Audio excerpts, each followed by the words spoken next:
Good morning, good evening, good afternoon, no matter where in the world you might be.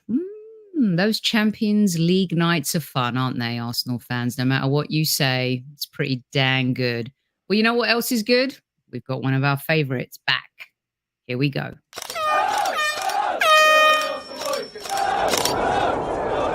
Mind the gap between the train and the platform. Please stand clear of the discussion doors. The next stop is Highbury Squad.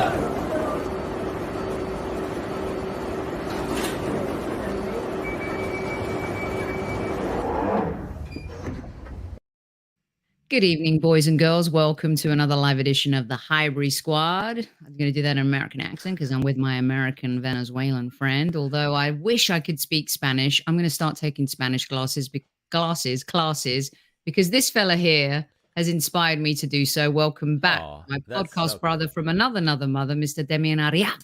Hello. Thank you for having me, as always. Hello, squaddies. Hello to good old Kevin Campbell, even though he's not here. Always a pleasure to be associated with him and obviously with you, my dear friend Sophie. How are you? I'm good. You know, you're a sound guy. I can only hear you in my left ear. What would you say if Miley Cyrus was on stage right now and you guys were having a gig and she's like, can't hear out on my... What would happen? What I would do is I would look to my left, and because I know nothing about that, so I'll just look to my left to trying to get somebody's attention and say, like, basically whatever she's saying. So she's saying, my right ear doesn't work. I'll say, hey, her right ear doesn't work. But it might be a thing. Maybe your phone's not, your headphones are not plugged in all the way on your microphone. But the squaddies should be hearing me in both ears. You sound great. How do we sound, squaddies? Do we sound good? I mean, Demian always sounds so good. He's kind of like one of those. Demian, what was that show back in the day when I first moved to the US? It was Adam Carolla and a doctor relationship guy. Oh, and Dr. Drew. Dr. Drew. Yeah, he's terrible. He's terrible. Man. But that's and it was kind of like late night radio. Here's a song for all like you Love lovers Line. out there in the dark. Yeah, like Love Line, I think. And then, what's it was. Up with your? You need to. So Demian, you need to come over. Look at your lighting. It is hot. Is it too dark? No. Okay, I'm like, I need to change my blind here. Yours looks amazing. Yours looks great. Really? Yeah. Yeah. Darker. What do you think now? Is that too dark? Too dark. It's a bit dark, isn't it? Horrible British accent. I apologize. No, go on. Let me hear your British accent. No. It's funny. I say that Adam Salter, who always makes fun of my American. I was doing a stream a few months back, and instead of saying Birmingham, I said Birmingham. I was just reading it, and then I to this day I hear about it. So shout out to James Johnstone is here. What a kind human So I'm being. going to go in there. So hear that, squaddies. You know, the whole thing. Super Kev sends his love. Great show last night with Tom Canton, Kaya the night before, Demian tonight. I mean, are you guys spoiled or what? To all of our folks who are enjoying Champions League and everything, that's good for you. Thanks for listening on replay, and to everyone who's listening on iTunes, Spotify, and Acast, thank you so much. James Johnston, one of my favorite men in the world, says two of the best people. That's too kind. He's so great. Fantastic hair too, by the way. And I would do anything for love. I'm trying to do the Johnstone look, but holy moly, that's grown. It's taking time. Dude. James, I might have to call you for. I think I'm kind of cool. I do a show with you, and I need to up my corners. No, hold on, look. See, I'm going. I like it. I like the bean. Having a bad hair day myself. Okay, what's cooking, people? Mr. Bungle, we got Demian here. Adam says, "Core blimey, governor." We have Trev's in the house. We have Tammy. How long does she have? You know, it doesn't matter. She's never leaving Arsenal. Yeah, I don't think she's. Nah. She and Leah are staying forever and ever. I mean, we'll talk about this, but we will. I mean, I want to bust out Rick Astley. Together forever. My heart is. This is one of the toughest footballing weeks, or the next couple of weeks, as a fan, because who the women, the Arsenal women are playing, and what Plus, the internationals yesterday. It was crazy. Okay, so let's get stuck into this because I wanted to start by saying hi to everyone, Arnie and Mark and Tammy and Stephen and CM, all in the house, everyone here. Thanks so much for joining us, because one of the things I think sometimes we forget: never gonna give you up, never gonna let you down. Oh my God, Sophie's my been people. singing the whole day. I love this. I have. I'm happy. Yeah, it's great. Although the tea cozy's not working for me today. So I don't think people realize how many of our Arsenal women might be. Listen, I'm just saying their countries have qualified. I'm not saying they're all going, but I wanted to start here at the top because we've got the Women's World Cup next summer. We'll get to the men's later because I have a ton of questions for you on that. We got Mido, of course, who's definitely going to be on the plane. We've got Leah, who's definitely going to be on the plane. We've got Miedemar, who's definitely going. I'm just going to go through these, and then I need you to summarize, because there were some massive games yesterday, and some of our girls, 3 more of our girls, booked their ticket. We got Mana. We've got Leah. We have we have Maritz. Noel, yeah. We've got, oh, what a legend, right? What I mean, no, she's not going. That's why? Because she's from Scottish and she just lost. Oh, they lost last night. Okay, I'm going to delete. Yeah. Damn, I thought I didn't see that. Well done. See, this is why you're my women's expert. She's going. Oh, Come yes, on. she is. I'm so happy. Also, this one's going, no doubt. Yes. We know these two are going because they're also the hosts, right? Yeah. We got Caitlin, we got lineup. Steph. Yeah. Yep. Marnham should be going because Norway have qualified. I'm hoping she's going to make the team. We got Hertig, who should be going with Sweden, and Stina. Mm-hmm. I mean, Demian, talk me through this Arsenal women's team first in terms of the World Cup qualifications, and then we'll get to the WSL stuff. It's just amazing. I think it's, we always try to sort of compartmentalize, and when we speak about the women, we speak about the women. When we speak about the men, we speak about the men. But I think there's something very special happening at Arsenal. Whomever the point of inspiration for this whole thing, whether it's Edu or Arteta or whomever, things are changing. And I'm one of those people that believe that women are the catalyst for this change to happen, and the spirit of Arsenal being kept alive through the years in the club has been the women in the past, God knows how long. And we spoke about a couple of weeks ago about how we had so many captains at Arsenal for their respective countries, and it hadn't dawned on me that basically every player is going to the World Cup.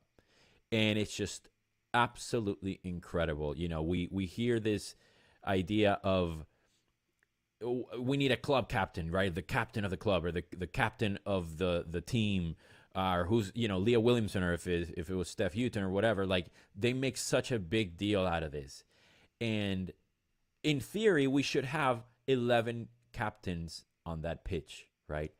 That's the idea, right? It's like when you're a musician and you're in a band, you don't necessarily want to follow one guy or one girl. It's everybody should follow each other. There should be this synergy. There should be this constant thing. And we see it with the men with, Odegaard might be the captain, but Xhaka, who has made me swallow every single negative thought I ever had about him,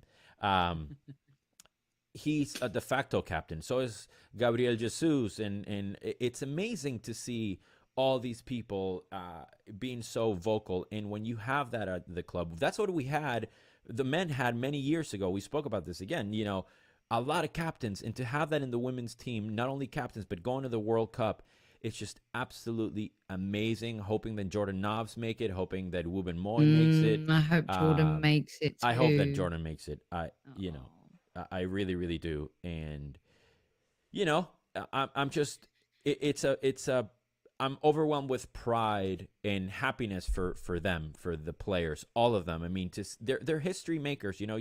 England go often. Obviously, USA goes often. Yeah. Japan goes often. Germany goes often. Sweden goes often. The Netherlands go off.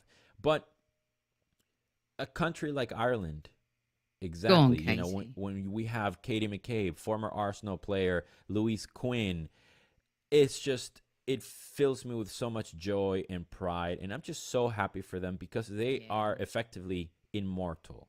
Same as the Lionesses, same as the Oranje Leeuwinnen were when they won the Euros in 2017. And this one too. Jeez. Exactly. They're legend. Just history makers, and we are in such a, Alex Scott was making history and Kelly Smith was making history, but it wasn't available to everybody. We don't see it. They're not influencers, so to speak. Now we see it, and it's just such a beautiful era to be a part of and live in. And, I'm just very, very proud. As you can tell, I can talk about it. Yeah, no, I love it. And you know what? Adam brings up a great point. It's probably easier to name those who are not going, an incredible number of players going next year. We hope so. I mean, you don't know, right? We don't know because stranger things have happened.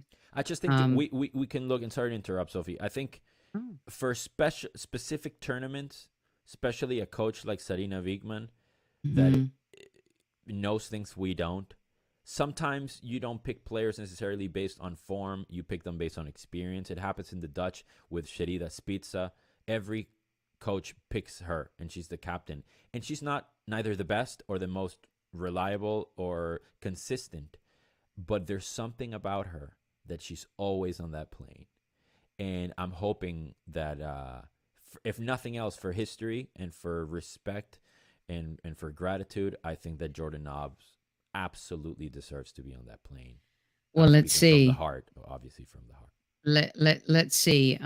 There's a long way to go. And guess what, Demian? Here's what I think we should do. Okay. I'm hoping to be out there for the Women's World Cup. What a dream. Come with me. I would love to go. The question is, imagine we do go. How the hell do we pick which matches to go to? That is your heart split into so many pieces. Well, it would be because we've got England, your Netherlands. We will have the US. I mean, then Sweden. There's Ireland. Sweden. I cannot watch, I mean, how do we divide our love between all of our Arsenal women? With Leah Valti, I mean, it's unbelievable. We're so lucky. We're so privileged. And that's one of the things that I've learned about the when I watch Chelsea or I watch other teams, Man City and other leagues, it's so amazing to see like Wolfsburg, for example. They just, so many players play for the German national team. It's just so cool to learn about the sport, and I just think we're in a very, very, very beautiful era, and I'm just so proud of everybody that has gotten us to this point. And when we saw just is it Brandy Chastain? What am I? Yeah, Brandy Chastain. Chastain and Chloe Kelly. That was just such an iconic moment that I just sometimes look how cute, look at that moment. It's this news cycle, but no, that should be framed, and it's almost like this dragon was letting. I don't think anybody's scared of the U.S. women's national team anymore. England are not, for sure. Oh yeah. So it's beautiful. It's beautiful. But to be fair, the reason why, Kelly was able to take her shirt off, the reason why a lot of this is happening is because of the 99ers of the US women's national team. Let's be honest, like they're trailblazers, they're groundbreaking moments, right? So I know you guys have just come off the Champions League. I just want to say and want to add, it's so lovely to see Barcelona suffer. I just want to come on, Sophie. Listen, when you throw a shirt on Cesc Fabregas the way you did, when you steal Kleb, when you have been the master of disastrous stuff over the years, can I just say you signed Lewandowski for a reason? I have to say I don't bask in failure. But Barcelona, they kind of sort of deserve this, Demian. Yeah, I mean, they absolutely didn't. You can't win a must-win Champions League game defending like that. And they, Inter were clinical. I do have a soft spot for Barcelona, but I also can't stand Internazionale. I can't stand them, and I don't care who plays. Even when Wesley Sneijder was playing with them, I wanted them to lose. And so, yeah, I totally. They deserve to go out. They definitely deserve to go out. They shouldn't have lost last week or 2 weeks ago, whatever it was. So it was very interesting. I love it. I have to say. The Europa League lever has definitely, it's like a scene from Top Gun, like pull it, eject, we're out. Yeah. It's gonna be, looking like there'll be bigger teams in Europa than CO at this rate. Speaking of the Champions League, Demian, talk me through this. The women's draw has happened. Goodness. Oh, holy moly. The Arsenal, the next frontier, I think, for the Gunners is, of course, winning the league and winning the domestic trophy. However, we all want success in Europe. Lyon, Juventus, Zurich, okay. But what do you think of the group that the Arsenal women got drawn into? Well, I can tell you that is going to be the most conflicted I've ever been in a football match, and also clear cut as well. What I mean by that is that because my Arsenal are playing my favorite player of all time, Daniela van de Donk, and in general, I don't want my favorite player to lose a match. But if she were to lose a match, it would have to be against the Arsenal.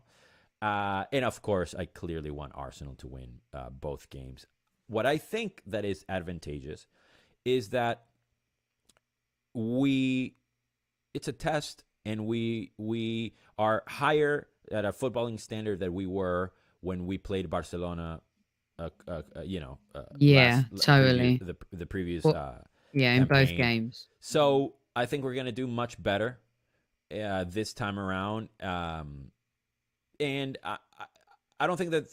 I think the squad is so good right now, and the added value of making the World Cup and that confidence in the Euros and so on and so forth. I just think that we're going to be much more confident. And yes, Lyon is the best team on the planet, and they've showed it time and time again. And they have players that are just basically unplayable. Bacha on the left wing, Damaris. I mean, it go on and on and on and on and on and on. But again, I'm confident. I'm more confident now against Lyon than I was Arsenal against Barcelona. And Adam might be able to help us out. I don't know exactly how the draw would be, but I would guess that we don't face them, in the quarterfinals. So that's Adam, let us know that. About, and it's true what Adam's saying too, because you got DVD, you got Joe. There's a lot of stories building. By the way, I just put Big Danny D on a timeout because we smashed them in the North London derby. He doesn't show up for a week, and then he wants to come in and gloat on a glorious night against Eintracht Frankfurt in the Champions League. So keep your eye on that, people, because he's been blocked for a few minutes. When I lived in Boston, Sophie, there was this fallacy of a rivalry between the Yankees and the Red Sox, right? The Yankees had like 27 rings. The Red Sox had like 2 or something along those lines. And they hadn't won since like the 1909 or some absurd thing. And Boston fans, whom I love to a degree, and I lived there and I lived this, they were, they thought that Boston and New York were like even. They like legitimately thought. They're not in the same league, almost literally. And that's what I always think about Spurs and Arsenal when people talk about Spurs. I agree. Some fans and Danny Kelly, who's the greatest human on earth, and other people that talk about Spurs as if they were the Yankees or the New England Patriots or Man United or Liverpool or Juve and they're not. No, and they're it's just not. factual. It's not even a matter of opinion. It's not even a matter of opinion. So, we all have crazy lives, and I'm happy when somebody's football team is doing well for them. So enjoy it. Hope it I'm happy for lasts Danny B, long, I've got to say. because the Yeah. higher you At least go, the Red Sox went and won the World Series and won that incredible series against the yes. Yankees after being 3-0 down. If you haven't seen the Derek G, if you like sports documentaries and series documentaries on sports, check out Derek Jeter's on ESPN. It is really a good one. It's like The Last Dance. I know a lot of you enjoyed that too. So, Chelsea have Paris Saint-Germain and Real Madrid, and Adam does report if after the top of their group, we could play them if we finish second. All depends on the draw should we qualify. Of course, we're going to want to avoid Barcelona, Demian, unless we get to the final. I Yeah. mean, And also, I also was talking about Lyon too. Like, if we get, hopefully we'll figure out a way to avoid the ones that we can avoid, which would be hopefully Barcelona. Exactly. Quick switch up from Europe. We top the league right now on goal difference, WSL. Another game coming this weekend. The schedule resumes. I don't know about you. I don't want to get ahead of myself. Do you fancy it this year? I mean, I'm not saying, Oh my like God, Chelsea. yes. Chelsea haven't got off to the best start. I mean, it's going to be close. It's going to be tight. There's nothing, guaranteed. There are some teams looking good. United look much better this season, Demian. And, Yeah. I think that's coming from last season a little bit too. Other teams evolving as well. What's your take so far? And how do you see this weekend's game going? I think it's not crazy to believe that we're going to win it this year. I think it makes more sense than thinking the men are going to win it this year. And I'm actually very confident that we're going to be top 2, top 3 this year. Reading, I believe we play Reading. Yeah. Mm-hmm. Always London teams are always tough, and I don't. It's sad to say, and it sounds very arrogant, but sometimes when a game like this, or if we were to play Leicester or Liverpool, I'm always thinking, who's Chelsea playing? And because we should beat these teams. Who's Chelsea playing? How are they going to drop points? How are Man City going to drop points? How are Man United going to drop points? And, I feel fairly confident that we're going to win this year. And I'm hoping that teams like Aston Villa with Rachel Daly and people like that, in Everton and other teams that are doing better this year have Man United, like you said, with Ella Toon. And I'm just hoping that there's more parity in the league and to our advantage. And obviously, when we play the minnows, let's just say, we absolutely crush them, and the goal difference is outstanding and cosmic. So I'm very hypocritical and very convenient. You and hypocrite. I have selective amnesia, and I'm completely at peace with that. Yeah. I mean, Chelsea have Everton this weekend. Let me have a look. I can't remember who Man United have, but let me tell you who Man United are playing. I have to look that one up if I'm going to be completely honest. Brighton. So, and also, I've seen some comments about Chelsea. Like, we've spoken about Emma Hayes. We can't write them off. And Sam Kerr is unbelievable. No, it doesn't matter what we think about Chelsea, and they've heard me speak about Chelsea and Abramovich and that whole thing. Speaking as a human being playing the sport, I get the same oh shit, or excuse my French, moment that I did when Ronaldo played against Arsenal, when, any of those players, the Messis, the Ronaldos, it's like, oh my God, no, what you gonna do? That is what I feel with Sam Kerr, and no other player makes me feel that way. Not Alexia Putellas, and none of those players scare me. Like, it's some PTSD situation where I'm just yeah. watching her. I agree with that. All right, so before we shift away from our women, we're going to circle back to that a little bit when we talk about Mbappe. But fancy a win this weekend, for sure? We play Leeds, yes? Reading, no? Oh, right. I'm sorry. Yes, Yeah. I had a brain fart. I was thinking about the men's for a second. I do fancy a win.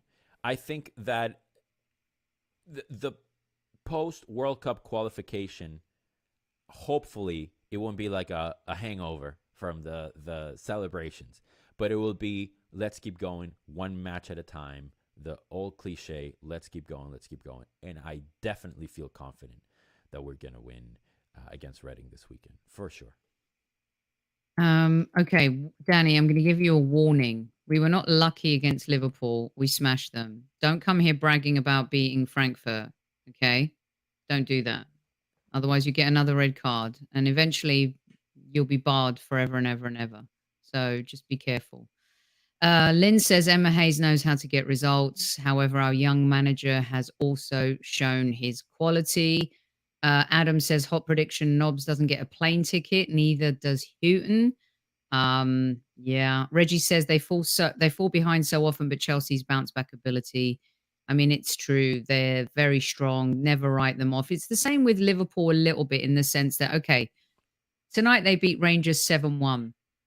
You know, playing Arsenal is not for everyone this season.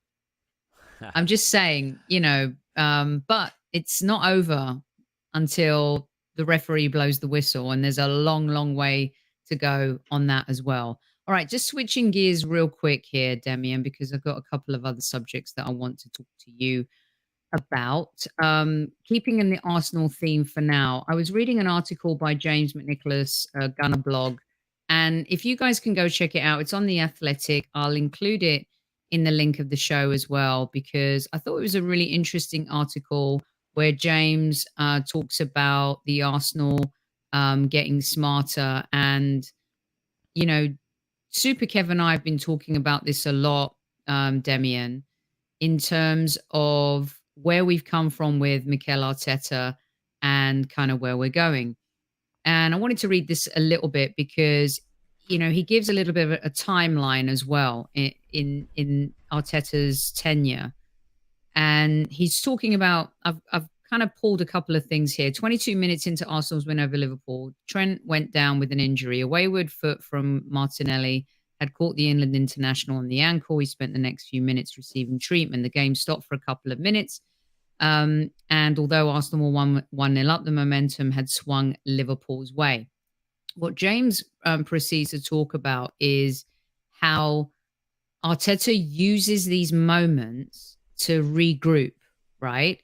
And we saw that when we were having the water breaks a lot during lockdown as well. And there's, he talks about it was striking that in a two-way conversation, Arteta was asking Xhaka questions rather than simply giving him orders. And then he goes on to say, next up, Arteta's attention went to goalkeeper Aaron Ramsdale. We wanted to discuss his distribution. And then he talks about Thomas Partey. And finally, it goes to Saka and Ben White. And he spoke to them gesticulating wildly. I love this article, really, because it's so kind of well balanced in the sense of where we've been and where we've come from. And I believe that it is very evident. And he uses this picture, I think it's Stuart McFarlane's picture, where he also talks about huddles, before the game, halftime, during the game, when we score a goal. And we've seen this a lot, especially with Xhaka, who has just become just a whole other baller and player over the last, few months. And I think it's just identifiable in the sense that you can see it, you can feel it, but also when you read the article and the way James breaks it down, it all makes total sense in terms of how we feel as Arsenal fans and the difference in terms of us being smarter. What's your take on kind of how I've broken that down a little bit and how you're seeing the men's team, which is your second team? I know you're more into the women's team, but you also love Arsenal Football Club. Oh, of course. What's your take on that, Demian? I absolutely love the men's squad for sure. They're what got me into the team, and I will always support them. First of all, you summarized it beautifully and perfectly as always. That's amazing. To be selfish for a second, I have to go back to what I had said. Arteta proved me wrong. Xhaka has proved me wrong and also proved me right in a way. Xhaka wasn't good as a central defensive midfielder. He plays a few yards up the pitch, and he's a monster, the same that he was playing for Switzerland when Wenger signed him after the World Cup.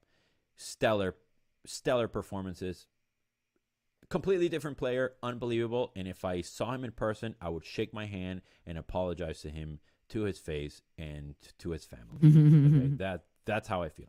Same with Arteta. When we signed Arteta, I wasn't buying Arteta. Why? Not because I didn't believe him, but because believe in him. Because I wanted Carlo Ancelotti. I wanted Pep Guardiola. Those are coaches that I love. It doesn't matter what we think is right for the club. I don't have that vision like you, like Pete from Le Grove, like James, like Adam. I don't have that vision. My vision is this, and then I watch football, and I just wanted what I love. Carlo Ancelotti, Pep Guardiola. Those are the kind of I even threw out Mourinho at some point because I love big characters and stuff like that. Watching the Amazon Prime documentary, it taught me a lot about the inner workings of the team last season, and I wasn't too hopeful for this season, to be completely honest with you. But beyond Arteta and what he's saying and how he's saying, because I don't necessarily get on that train still, clearly I'm wrong. But how we were talking about the light bulb and the thing and these, it's not about his method. It's about who receives it and who buys into that.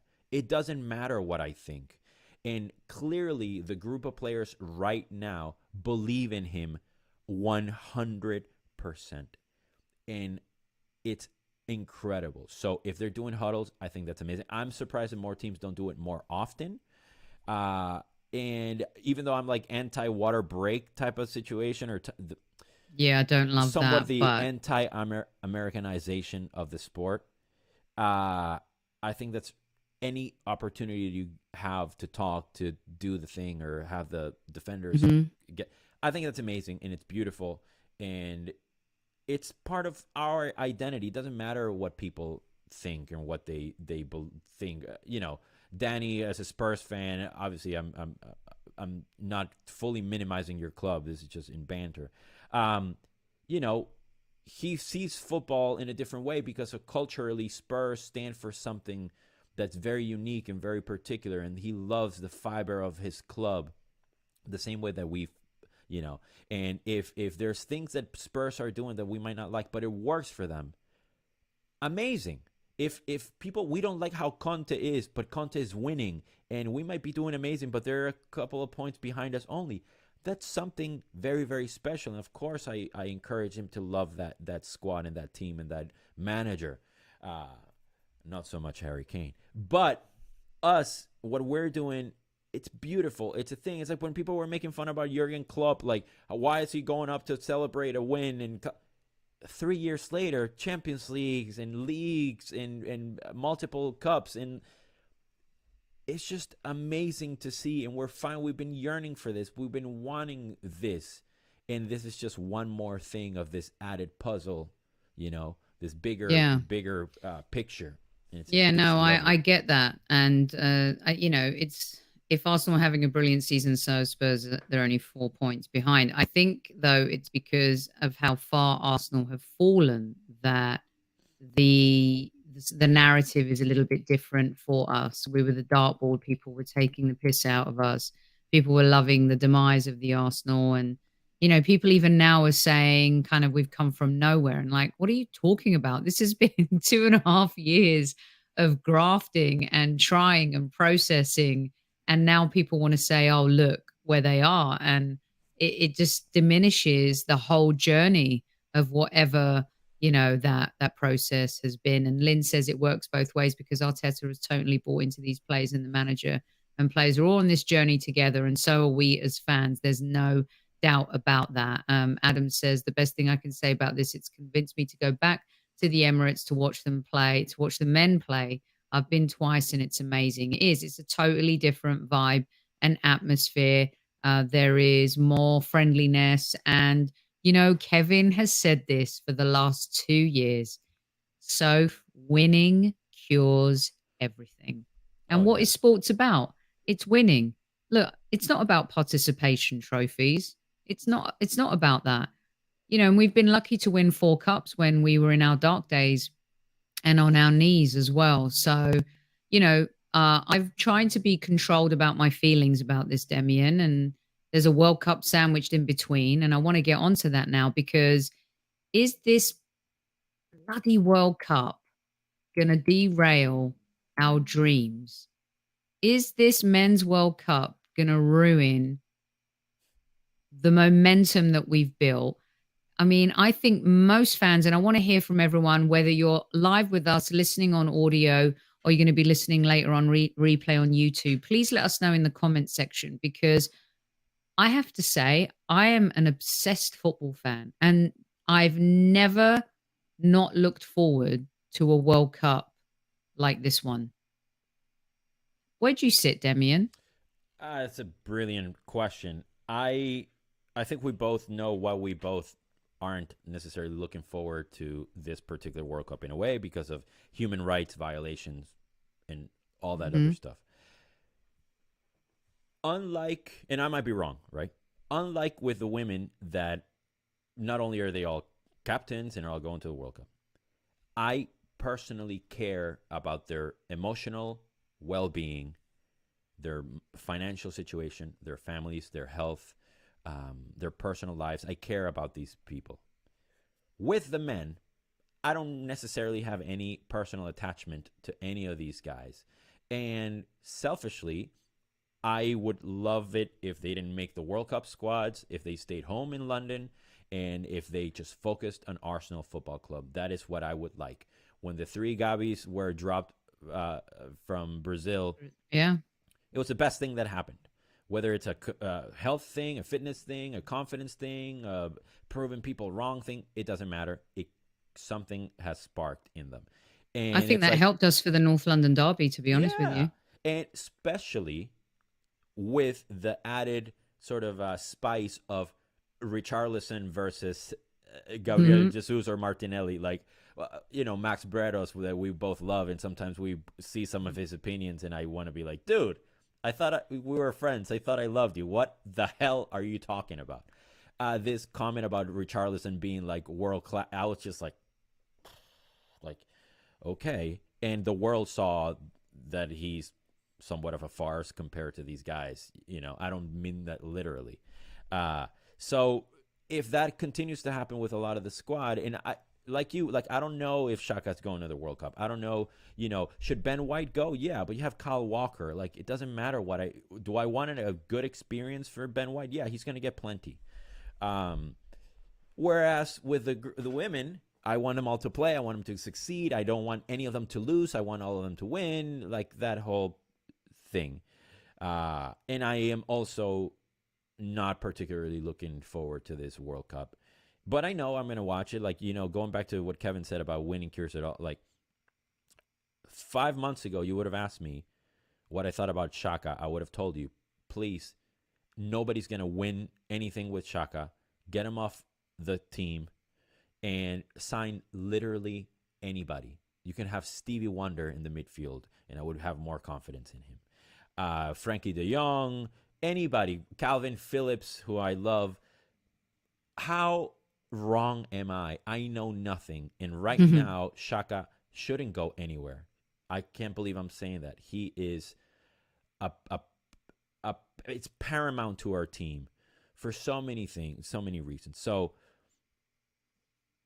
if he goes to Switzerland, or with Switzerland, or other players go, like, to me, it's more like if we had Argentinian players playing with Messi, that's what you want. If we had Portuguese players, playing with Ronaldo, please go ahead and enjoy that. Not necessarily, I hope you start and you are a standout. Like, we don't need to prove anything to anybody. We don't need necessarily, these breakthrough players that then are going to get, Martinelli might go to Barcelona or Real Madrid in a couple years' time. And of course, we would like him to be successful with Brazil and come back to our team and stay. But maybe that's not what we need, Yeah, no, I mean, and Lee Judges has said this a lot. And, there's something about Harry Kane being England captain that, as an England fan, I don't know, I find it hard to stomach. It's because I can't be fake. Sure. You know, I want England to do well, but because he's Tottenham's golden boy and he's so lauded and it's pathetically overly stated in the media and the press and everything, it kind of makes me feel less, engaged on that front. Although I love Bukayo and he's shining for England and it's, I think, helping him grow as a young man and as a player. So there's this weird juxtaposition in so many regards for me. I respect a country's ethics and laws and abiding by what they do. And at the same time, as a gay woman, I'm kind of like, can we just all move on in a universe where we can all get along and let people love who they want to love? And, I think it just feels like there's this hodgepodge. What's that? Yeah, I think so. Yeah. Of stuff happening, and the timing of it is awful for us. It's and so I think clearly about money. Yeah, and I think for the first time in a long time, I love the World Cup so much. My memories go back. My favorite World Cup ever, my favorite game ever is Brazil Italy 82. Falcao's nerves popping out of his brain. The David Platt goal, England Belgium. Gazza's tears. Even getting to the semi-final in the last World Cup, I was there in Russia, and there's just the timing of it now just feels like we've changed everything to accommodate this one thing. And for the first time in a long time, I want Arsenal to come first. And I think Mikel Arteta is probably peeved. I think there are a lot of managers who are peeved. And I would rather Benjamin White had a rest, because Mo Salah's not going. He's going to get a month's rest. How's he going to be whenever, right. Haaland's going to get a rest for a month. How is he going to be? So there's all these storylines and narratives that I think are going to create chaos. I don't think they will ever do this again. And I was wrong about Xhaka. I'm wrong about a lot of things. Mm-hmm. I don't think this is going to be good. I think it's going to be a nightmare for injuries and other things. And going back to something I believe Livy is saying about, they don't want Arsenal players to make it to the World Cup. And I understand that, and I'm not saying this is you, but me, I can say this. But then when one of them goes to the World Cup or wins, like Mertesacker, World Cup winner Mertesacker, he played like 3 matches or something like that. There's a sense of pride in that, but it's very sort of like hypocritical, or convenient. Sometimes we want the World Cup person, sometimes we don't. Sometimes we don't want them to do. But how do we not want successful people? What is the pinnacle of success? Winning a Champions League, winning a World Cup, or starting for your team in a World Cup. So everything is connected. Success is connected. Success breeds success. Winning breeds winning. But at the same time, we need to be careful with people's bodies and their brains and their their abilities to develop that inner sort of gremlin that needs to be sort of fed and becoming this wolf and this thing that we need to be ruthless and so on and so forth. So I think this time I've seen it affect even Saka, in the summer. He doesn't get any rest, and then it's not just they're going to the World Cup. So then are we going to lose Saka for 2 weeks? We come back and our first game is Boxing Day, I think, against West Ham. Is Saka going to need a 2-week vacation? Is Xhaka going to need a holiday? With Saka, Sophie, sorry to interrupt. I'm being a total douchebag today. One of my sporting dreams is to see Xhaka the man, not the young star boy, right? I want him to, one of the days that he gets fouled, just look at the guy and just be like, F off, and just like open wide and just tell him off, and just be big and strong. And I think right now it's like, oh Saka, come here, little star boy.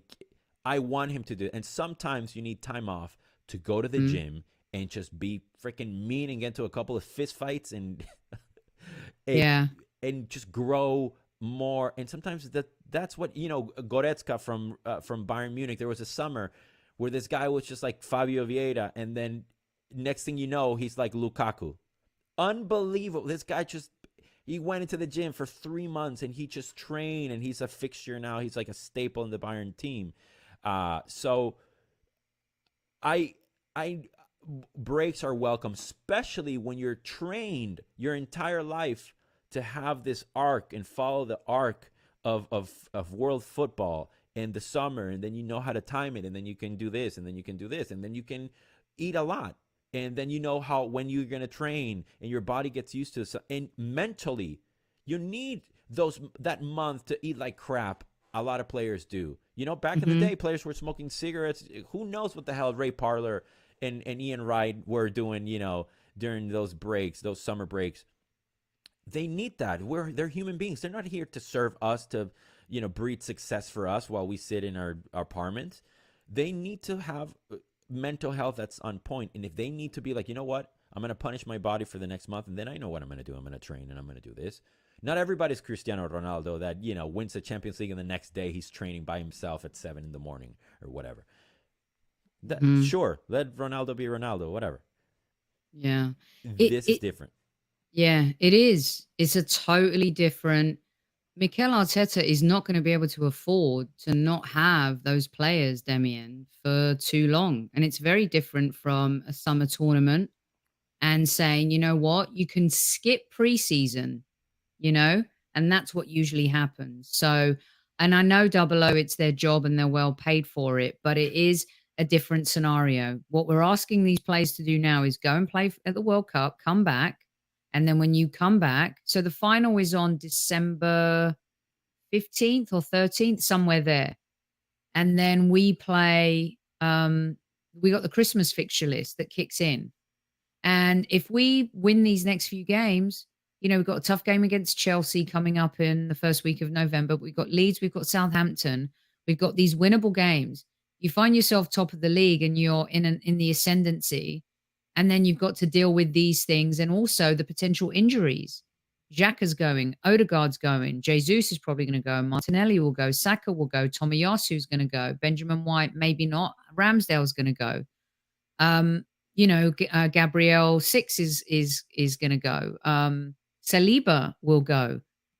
Again, like our women, I mean, this is a beautiful problem to have. Yeah. But for the first time in a long time, I'm club over anyone going to the World Cup. 100% agree. 100% agree. Yeah. And I know it's their job, Double O. I've never questioned, that they shouldn't complain about playing. That's a whole different world.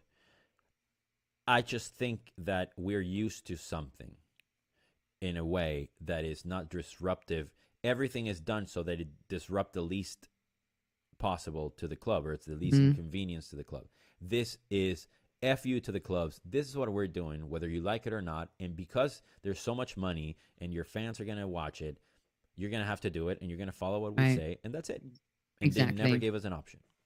Okay, talking about money, this is the mixtape show, by the way. So we do a little Arsenal men, we do a little Arsenal, we do a lot of Arsenal women with Demian. Wanted to share James McNicholas' article with you, talk about the World Cup here tonight, considering that the days are getting closer and closer.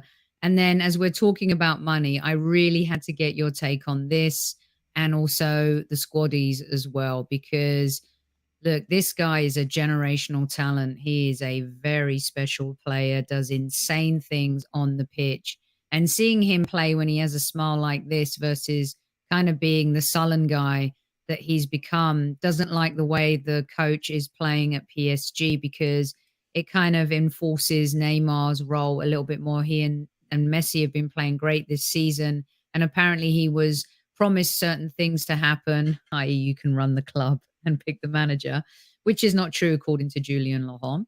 But he was promised certain things that are not happening. He gets the biggest deal of his lifetime, and now he's throwing out his toys out the pram, and he wants a move. Player power is a real gross thing, because I think hierarchy is important. The manager should be the don of any team. The owners should be the double dons of any club. And even in a workplace like mine or yours, you're not going to tell Miley Cyrus what to do at her concert. She's going to run her show her way. She's going to create, her own environment. And he's a player, and I know he's a great player. Even Messi, this is what I love about Messi. Look, Messi's a teddy bear with a shotgun. We don't know what goes on behind the scenes. Right. But, for years, he could have done a lot of things at Barcelona and thrown his toys out the prams. But in the end, he's a team player. People can say what they want about Ronaldo. He was part of Galacticos at Real Madrid. Yes, he's a prima donna, but he still was a teammate, won things, part of a team. What's your take on Mbappe and this whole kind of, I hope it's not this new generation kind of power player thing that rules the roost, Demian, and the money just is a whole other conversation. But what's your take on this story? I mean, trying to not speak about him personally. One of the problems is PSG being all about money, so you get problems that are brought on by money. You attracted this. This is your fault. You deserve what you get if this is what's actually happening. Malcolm agrees with you. Thank you. And one of the sort of things that cause noise in my head and cognitive dissonance is, imagine you're in a team with Lionel Messi and Sergio Ramos, and all you're thinking about is you and me and me and me, right? Like, there's the lack of humility from where we stand, because again, I don't know how Sergio Ramos is. I don't know what Lionel Messi is like. The lack of humility, the lack of grace to take such an opportunity for granted and assume that you're going to be in a locker room and you're going to be the big wig with Messi. And for all that we love Messi, the guy with a beard, the really good looking dude with a tattoo, Sergio Ramos, has won more than Messi, basically. Captain of a Real Madrid winning team that won 3 Champions Leagues in a row. Are you kidding me? Captain of Spain. Mm-hmm. You win the World Cup. Amazing. Won World Cup at 19 or whatever it was. Incredible. Great. Awesome. But to flip it and be this situation be what it is, it's pretty unfortunate. And to button it up or to make it about the women in a way, if that is where the natural progression of the game is supposed to be, where if the women are supposed to follow that example of greed and ambition and sports, I mean, endorsements and blah, blah, blah, blah, blah, blah, and how much in wages and all this other stuff, and the players just being numbers, then that is a very scary thought, and I wouldn't want the sport to head that direction. So if Mbappe is the north, we should be heading freaking south, or at least east or northeast, or kind of somewhere near there, but not nowhere near that, And I had the same feeling with Arjen Robben, who I loved, and what is it? Michael Duff, was it the player for Damian Duff? Yeah, Damian Duff. Yeah, and everybody that signed for Chelsea, and that summer was absolutely absurd. The amount of mercenaries that they signed, and that's Abramovich, but it's the same Abramovich, Qatar, the guys from PSG. Hello, it's all the same thing. It's all the same thing. And at its core, it's ambition. There's toxic masculinity for whoever agrees with it or not. It's a fact. And then you have the human rights LGBTQ situation that you cannot disconnect. The reason why they're so successful is because they put down minorities or anybody in their wake to make money. They don't care they don't care about the football fan. FIFA doesn't care about the football fan if they're making the World Cup like that. They don't even care about the players. They just care about money. Yeah. And we have a lot of listeners from a lot of different cultures around the world. And this show is never political. It is definitely human. And we talk about humanity and people. And, some places in the world, things are easier. Some places in the world, things are much, much harder. And, these conversations we have to happen. I was on Sky Sports the other day and news doing paper talk, and it was I was with Jonathan Liu from The Guardian, and we were talking about Qatar, and Harry Kane is going to wear the rainbow armband, and England are willing to take all the fines for that, and he will wear that. And Jonathan was like, "Oh, it's just empty, empty." And I said, "Okay, so where was this conversation 10 years ago? We've known how long now that the World Cup is happening in Qatar." And so my point was, as a gay woman, I was saying to him, "Look, if this is what we can get, if there's one symbolism, and that symbolism is the captain of England, whether I like him or not, if he plays for Tottenham, that's regardless. It could be Jordan Henderson wearing it, or Jordan Pickford. If there's one symbol of hope that gives a kid somewhere, one kid, the ability to say, okay, you know what, I can have a conversation with someone about this. I'll take it at this point, because where have you all been for the last few years? You want to bring up these conversations now? Really? And then we've got to sit and listen to Gary Neville, who preaches to everybody, and then takes a job with Beatin Sports. And David Beckham wants to kind of sit there. And I've loved David Beckham. I followed him. I covered him here for LA Galaxy. Then you want to take 150 million, and you're sitting and you're in a interview with someone where someone calls people like me animals. I mean, where have you been this whole time? So I'm trying so hard to not project too much, but at the same, because this show is about people, humanity, community. I don't want to pick on any culture or race. I mean, because look at all the beautiful things of the brave people in Iran right now with what's happening. Look at, the forgotten people, that you could say the forgotten Muslims in China, wherever, there's a lot of stuff going on around the world, and we pick and choose the moments. And sometimes that's really tough, Demian. It's tough to quantify it and talk about it and feel safe to talk about it. Do you know what I mean?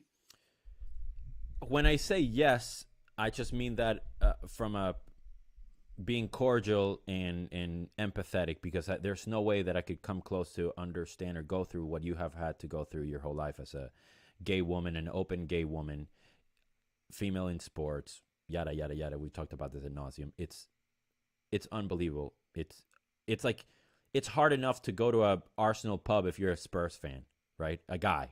Imagine being a gay woman your whole life, or it's impossible to quantify. So the way that this touches you and impacts you, it's something that I respect, and I want you to know that I see it, and I hold space for that situation, because it's very, very difficult.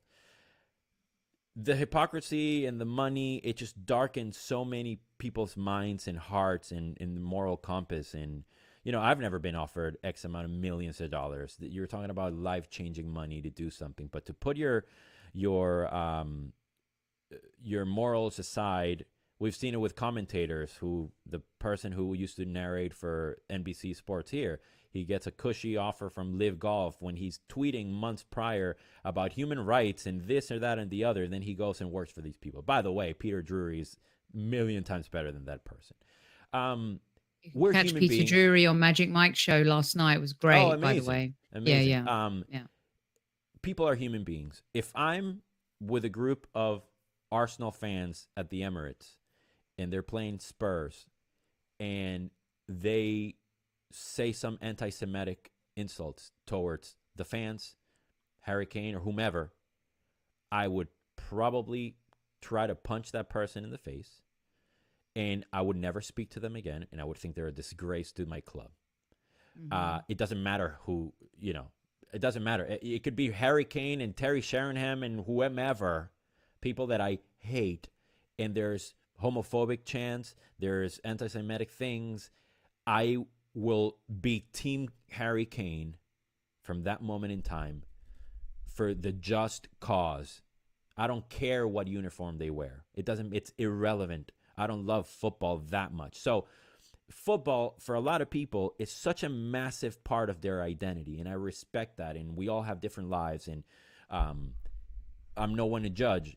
But when that darkens your moral compass, that is something that I encourage people to have a conversation with themselves about, or friends that aren't football fans, and be like, hey, this team that doesn't care about you whatsoever is making you hate this group of people, or you're standing by this thing that is anti this. And of course, I'm here talking about Abramovich and all these people when we have Usmanov own Arsenal. So I'm a hypocrite. I don't get it. I don't understand everything. I'm not the moral compass, bearer. I don't understand those things. And there's things that I need to learn and I need to grow up about. There's things that I see Simon Jordan and I just wish that he would get fired and never be on TV again. And then he says some things that are amazing. We have our mutual friend, Mike Graham, same thing. Some of the things he says, I'm like, whoa, this is such a weird way of thinking. And then he says some of the most deeply meaning, beautiful things. The way that he treats me and my wife, it's so crazy how life is. And we have it easy compared to people like you. So we need to I can get along with someone who disagrees with me completely. This is the beautiful thing about life, right? I'm a sponge. I want to learn. I want to learn from different cultures. And this was a subject I was going to talk about on the show in the coming days, because there is an opportunity for me to be there for the World Cup. And I think it's, do you go and learn? Do you go and learn and use the opportunity to try and change the conversation? So there's a whole bunch of swirly things going on in my head right now in terms of all of that. And at the end of the day, the World Cup is supposed to be this beautiful thing. It's like the Olympics. People come together from all walks of life and wonderful things happen. Incredible opportunities are there for athletes who have worked their entire lives, doing amazing things. This comes only but every 4 years. For a lot of professions, you can do things, every single year or in months, or Olympians in particular, I have so much respect for, because that every 4 years, there's in between competitions, but their pinnacle is the Olympics, right? Footballers, they have everything in between in the leagues. They've got Champions League, they've got, their domestic leagues. You've got the World Cup, you've got the Euros. So there's this there's 2 years where there's always a special America, competition, Copa America, and all of that stuff. So, I wanted to just kind of put it out there so we can, and we talked about it with the Newcastle takeover and a whole bunch of stuff. And look, US and UK, they're not immune to any of this stuff either. There are global issues with different countries, with many things that are happening in our world right now. And all I'm saying is I care about people, and how do we, enhance people's lives and continue to try to do the right thing, and at the same time still have that passion and love for the sports that we enjoy, Demian, or the brands that we love. Because if you're going to pick on, Qatar, then you should pick on Nike. If you're going to pick on Nike, you should pick on X, Y, and Z. So where does it end? It's this cyclical whole thing that I just don't even know if we're ever going to be able to grab hold of. I think it's too big to grasp, but what we can try is to listen and to be empathetic and to be self-aware and audit our feelings and maybe own up to our mistakes, Mm-hmm. And it's about humanity. That's what it's all about. It's about empathy, and that we need to stand up for things. The club and everybody needs to stand up for things that don't affect us directly. I am a straight white Latino male, definitely not white, Latino male, a cis heterosexual Latino white male. Homophobia, I'm not a victim of homophobia per se, but it's one of the things that I try to help or raise awareness against and all this other thing the most, because of people like you, my friends. I don't need to be Jewish to hate anti-Semitism and completely negate, try to, call it out and stand up against it. I'm not Jewish, but it matters to other people that I care about. So when we start, and I'm not saying that be like me. That's not the point. we need to try to stand up for other people. And when that happens, Mm-hmm. that person stands for the other person, that they're going to stand up for us, and so on and so forth. So that cycle that you talk about, I think we can somewhat combat it with love and with a slightly different twist that can be beneficial for the other, and then in turn the other, and then eventually us, not Yeah, you and then me in a transaction, because exactly. that's a problem. Transactional. Exactly. And JJ, you bring up a good point, but unfortunately, and I'm not picking on Iker Casillas and Puyo, but those kinds of tweets don't help Oh, that that's just situation. that That's that is that's just so not stupid. that's not a joke because Puyo responded. He wasn't hacked. I mean, I'm just saying He Puyo wasn't. There's responded no way. to it. So, and this just goes with Lynn just wrote that. She goes, education from a young age, teaching kids love is love and all of this stuff. And I right now, I can't stop watching the brave people of Iran doing what they're doing. And there are brave people on our streets here in the United States and in the UK. Whether you're fighting for your rights to like not want to pay more electricity bills, or you're fighting for your rights, whatever it is you believe in, we're people, right? We're humans. And I just wish that we could all come together, and the people that do have the biggest voices, like Gary Neville, like David Beckham, you know, again, they're guys. Um, I just wish that they would push the movement forward in a different way. So we'll see what happens. These conversations aren't easy to have. You guys, let me know what you think. Please share in the YouTube comments. We love football. We love our sport. We love everything in regards to that. Sometimes, as a human being, there are certain things that touch you in a different way, and it opens up the dialogue to have a more in depth conversation. So, Casillas, for example, is the perfect example of someone who could have tweeted something totally different. And man, what an impact that would have had. So there could And be a young player at Real Madrid right now who's thinking, "Oh my gosh, I'm never going to tell anyone that yeah, I'm gay." the You know? amount of the suicide rates, depression rates, it's so high, and the rise of anti-Semitism, and the rise of homophobia, the rise of it's really, really intense. And like you said, you could have done anything productive with that platform, and you Mhm. choose to do that. And when I saw that, I thought he meant it. I didn't follow. I just saw I it did really too early at in the first. I morning. was like, "Wow, this is Yeah, amazing." good I for was, you. and then I Like, real yeah, and then then Puyol, and I was yeah, like, yeah. oh no, these idiots, idiots. Exactly. Lynn says, I had an uncle who was gay. However, years ago, this subject was pushed under the carpet. My grandparents never knew. And this is the part, right? So it's probably the single most important moment of any gay person's life, by the way, to come out and admit that to their parents or their family or their loved ones. And to diminish that as a joke, I think that's what I said on Sky Sports, because I was asked the question and I was very candid and honest. I said, it's not a joke because it is one of the most significant moments of your life to say that out loud, because you've been living in fear for so long, because you don't want to be ostracized. You don't want your own family to feel differently about you. And it hurts. And there are so many people who have a much bigger voice than me and you and our listeners in chat that can really change that. And so what I said to Tom, who I love, the host on Sky Sports in the morning, was it's it's not a joke. It isn't. And there are a lot of people that said, "Oh, they were only joking." Well, there's better jokes to make, because, there's going to be a kid out there that, or a footballer, and this is where the women's game is totally open and different. And I wish that the men's game could take a slice out of how the women's game is moving forward. There's people go and they love Beth Mead.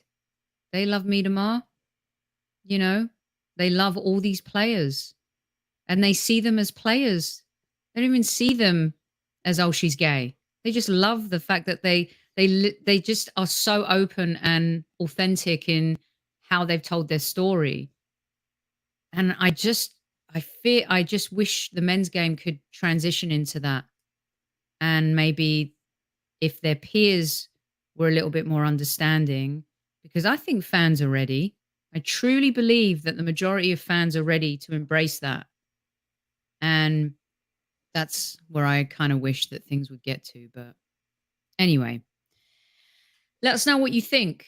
I love having these conversations, and a few of you have said that in chat as well. I love these kinds of shows. You know, it's not always about tactics and post game, and you know, life is real, and there are a lot of people, a lot of footballers, a lot of athletes that go through real things. And you know, we're going to see a lot of how this is going to play out in the coming weeks, especially. So, Demian, you're always the easiest person to have on to talk to about. Thank you, Sophie, and I appreciate you what you said and how emotional you were. It means a lot. I value, and I'm sure I speak for everybody here. You know, your vulnerability and being so brave, and having been so brave in your past, and even with this conversation, you know, I can't even imagine what it feels like. So I want to thank you for you know, saying that in the way that you said it. It takes a lot of guts. So thank you.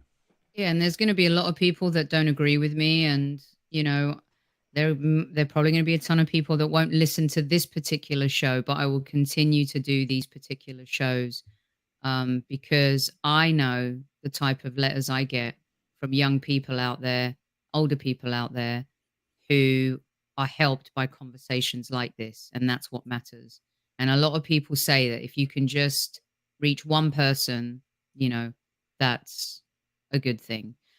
Right. Listen, we've talked Arsenal women, we've talked Women's World Cup, we've talked about our our smarter way of managing games. Don't forget to go check out James's article in The Athletic. It's a really, really good read. We've talked about Kylian Mbappe, and I wish he'd just focus on his football, because what a player he is. And to our Arsenal women who are playing this weekend, we wish them luck. All of the women here who hopefully will be going to the World Cup. And listen, I made a bold prediction at the beginning of the season, I think to Susie and Demian, that I feel like we could go invincible, but I'm not going to carry on saying stuff like that anymore. I just want us to win the league. I just want one more time to remind you of these wonderful women who are taking our Arsenal to different levels, and hopefully they will shine for their country. And also to men like this who have a redemption story that is quite a beautiful thing, no matter what you think. It really, truly does smell like team spirit at the Arsenal under Mikel Arteta. What a wonderful world this can be, as the famous singer once sang, Demian.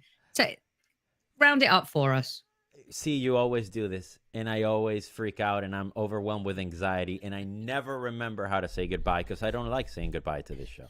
So I'm going to defer it back to you. Okay. So in the absence of Super Kev, who will be back, and you'll hear from him in the next couple of days.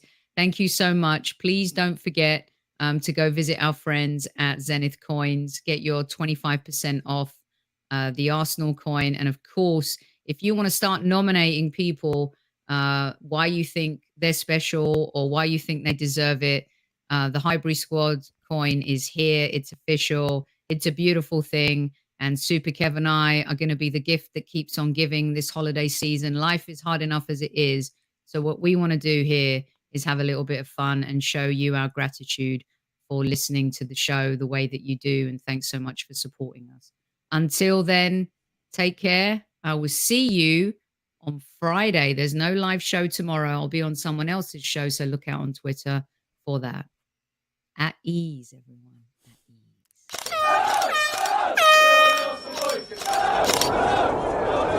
Mind the gap between the train and the platform.